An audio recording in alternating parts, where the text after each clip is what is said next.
Aujourd'hui, il est équipé d'un système PDC. Alors, vous connaissez le problème, on programme une émission et puis sur certaines chaînes, rarement chez nous naturellement, ça démarre un petit peu en retard, donc on n'a pas la fin du film, c'est assez désagréable. Et bien grâce à ce système PDC, les chaînes vont pouvoir envoyer un signal vers votre magnétoscope et lui donner l'ordre soit d'avancer, soit de reculer l'enregistrement de votre film. Alors cette petite chose qui ressemble à un CD, là c'est un, vous m'avez dit DVD. DVD, Digital Video Disc. Vous m'avez dit qu'on allait bientôt jeter nos cassettes vidéo, vous exagérez. Oui, parce qu'en fait le DVD, ça va remplacer, enfin ça va pas remplacer, ça vient en plus du CD audio, du CD-ROM, du CDI, et ça a une capacité absolument extraordinaire. Vous pouvez mettre là-dessus plusieurs heures, enfin des dizaines d'heures de films, vous voyez, sur un seul petit disque. Donc beaucoup d'informations.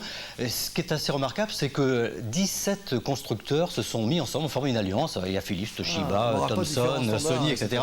pour un seul standard. Donc le problème, c'est qu'ils ne se sont pas mis d'accord pour enregistrer on vendra le lecteur de DVD, mais pas encore l'enregistreur, pour éviter la concurrence à la cassette vidéo. Qu'est-ce que c'est que cet écran plat là? Eh bien, c'est un écran de télévision extra plat. Ça va apparaître dès la fin de l'année ou au début 97.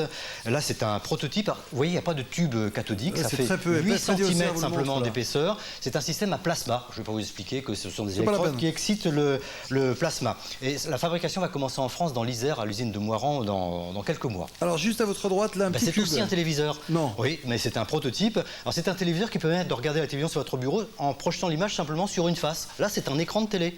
Donc vous avez le récepteur de la télévision et puis vous regardez sur cette face. Puis si vous êtes plusieurs, comme c'est un peu petit, eh bien vous pouvez projeter aussi cette image sur le mur. Drôle de téléphone pour finir. Encore un prototype du futur. Pas de touche, vous pouvez le constater, aucune touche sur ce téléphone. Vous enregistrez vocalement vos numéros et les noms, et je dis allô Patrick Chen, et ben il fait le numéro immédiatement.